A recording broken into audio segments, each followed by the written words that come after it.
This video is about the game of Vidit Gujrathi from the fourth round of the Tata Steel Masters 2022. Vidit was leading with 2.5 out of 3. He was the sole leader. And in the next round, he was going to face Andrey Esipenko from Russia. Esipenko is a talented youngster from the and is dubbed to be the next big thing from Russian chess. He also beat Magnus Carlsen at Vaikanze last year, and so Vidit had his task cut out. So let's get to the game and see what happened, because there's a very interesting psychological moment involved as well. So here we go. Vidit is playing with the white pieces, and on the first move itself, he surprised quite a lot of people with 1e4. Vidit is predominantly a 1d4 player. He likes to play these lines, but I think he saw that maybe Esipenko is very solid against 1d4. Let me go for e4, and we had the Italian on the board, d3, bishop c5. And the funny thing is that although there are quite a few subtleties in the opening, after 13 moves that were played, we reached an almost absolute symmetrical position here. So if black would play rook e8, then it's absolute symmetry. But the thing is, rook e8 is not a good move, and I would like you to pause the video and try to figure out why. The reason is that white goes d4, and the player who first manages to strike in the center gets a good position. Here, white is now fighting for an advantage. Maybe black can still continue the symmetry with d5, although with all the complications after de5, knight e4, knight e4, de4, it seems like white might get a small advantage, at least something like this. But black has some compensation here as well. But anyway, what happened was black played the move d5 here, and it's a very logical move. With it took, knight takes. And now my question to you is, why is knight e5, winning a pawn, not a good move? Well, the reason is that here you have to begin with knight e5. I know you would have seen bishop f2, queen f6 ideas, but the move order is important. You first take, rook takes, and now you hit on f2, king f2, and queen f6 when black is winning. Because if you start off with first bishop f2 in such a position, then I'll play king f2. Now, a check here means he goes back. And if you take on e5, I'm not obliged to take back here. And I can even play a move like d4. So that's the reason why first knight e5 is correct and black is better.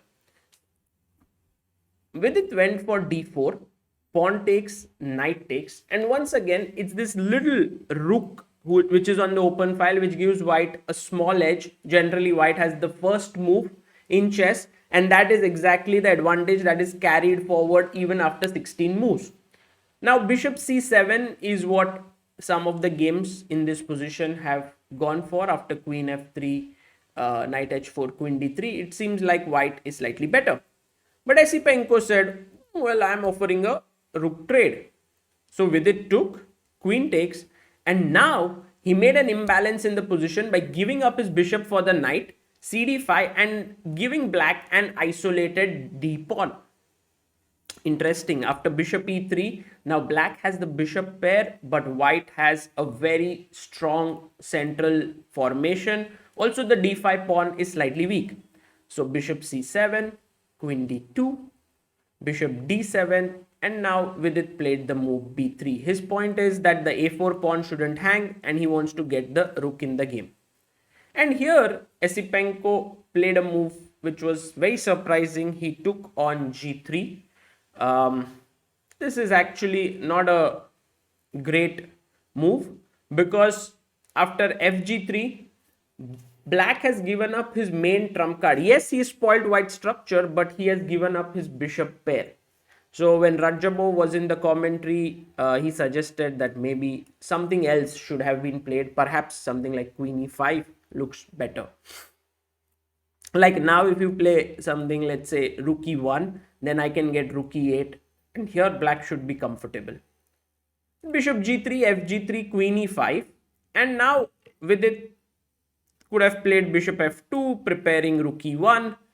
He has good chances here to fight for a small edge for sure, because now black no longer has the bishop pair as well.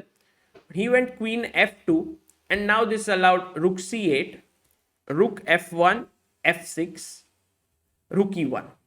Now you can't take on c3 because of bishop d2, where you lose an exchange. In fact, there is even a stronger move than bishop d2, and that is to play bishop f4, queen h5. And I would like you to pause the video and try to figure out what should white do here. Not easy, not at all easy, but it's a nice move. Queen d2, fantastic job if you found this move. It hits the rook and also prepares knight f3 after g4. So let's say I go rook c8, now I go g4, queen h4, and knight f3. The queen is trapped.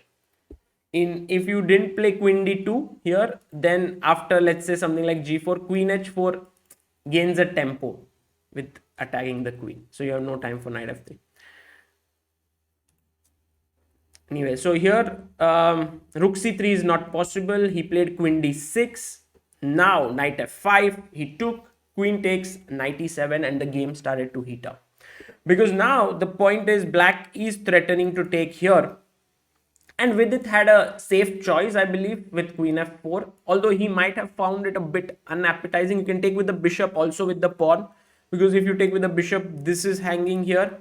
Let's say bishop takes, king f7. And then maybe you go bishop d2. Slightly inferior position for white, but should be holdable. Gf4 is also possible because after rook c3 you have bd2 attacking the knight and also the a5 pawn. And I think here a draw is most likely. By the way, bishop a5, king f7 gives black great position. So you can start with rook e7 and this would be a draw. But he played queen g4 here with it. And now Esipenko was, he just took the pawn. The main point, of course, is that you can't take on h6. There is rook takes g3 when black is better. So he went and he played the move bishop f4, which is the most human move. But I think there was another interesting move here, which is bishop d2. And the point of it is that if rook g3, white has a very powerful move here. Can you find it? White to play and win. Queen f4. That is the move. And now after queen takes f4. Oh, if you give queen c5 check, I can play bishop e3. And then the rook is hanging. So queen takes, bishop takes, rook attacked. Also the knight. And after takes. This should be better for white. So bishop d2, he might take on b3. And now bishop f4, queen c5, king h2. It's a very subtle move order, because in the end you want to get rook c1 in this position. In the game there was rook on c3, but still this position looks roundabout even, maybe slightly better for black. He can push with this extra pawn, but maybe not. It's a draw. So bishop f4 by Vidit, queen c5 check, king h2, king h7, very quickly played by Esipenko. And at this point the pressure started to mount. Vidit had around 10 minutes. He thought for nearly 5 or 6 minutes here. He couldn't find a way of how to continue. He was thinking and thinking, because now he's lost a pawn. He's also losing this b3 pawn. Yes, he has some pressure with his rook, bishop and queen, but how to coordinate them was the major question. Because if you go like a move like queen e6, there is knight g6 always hitting this bishop. So Vidit came up with this very nice move here, h4. The reason why I call it nice is because the normal move which works against all white moves is knight g6, but here it fails because of h5, knight f4, queen check, king here, and rook e8 with a mating attack.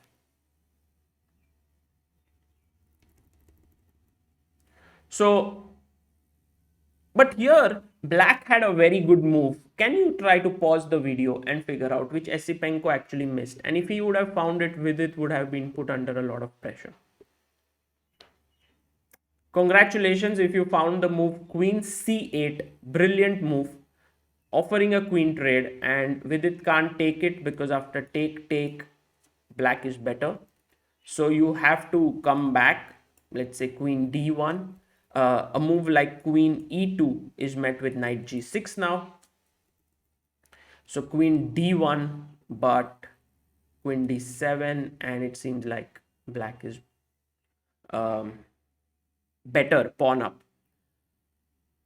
So Esipenko but chose the most human move, which was d4, and I think it's a very logical move here, trying to take some control of the fifth rank here. But Vidit now made, I guess, the most interesting move of the game, queen e6, and he offered a draw. And Esipenko thought for like 3 minutes. He had some 5 minutes, and then he came down to 2 minutes, and he agreed to a draw. I tried to analyze this position. It looks around equal, but not so simple. Yeah, like let's say knight g6 is the most natural move. Bishop d6, and I think Esipenko would.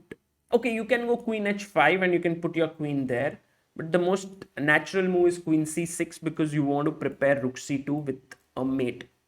And here I believe that h5 would have worried Esipenko somewhere, because seriously, if you have to play a move like knight h8, which is the best move here, you feel that something is wrong, in the position. But the knight, like if you give a check here, then the knight is coming out from f7. Also, d6 is hanging. So knight h8, but okay, if you play knight e5, by the way, queen f5, king g8, this should end in a draw with a very nice finish, rook e5, fe5, queen f8, king h7, check, check, and a draw. But knight h8, and now I go for rook e2, an important move. The reason is that let's say if I go queen f5, king here, and rook e7, then after queen d6, check, rook h8, this does not work because of queen takes g3 here. Queen takes g3. But if I start with first rook e2, very smart, I provoke d3. Now after check and rook e7, queen d6, rook e8. Now g3 is not hanging, and if you play d2, then after this, the position is somehow drawn. So actually there was still a lot of this is a draw somehow.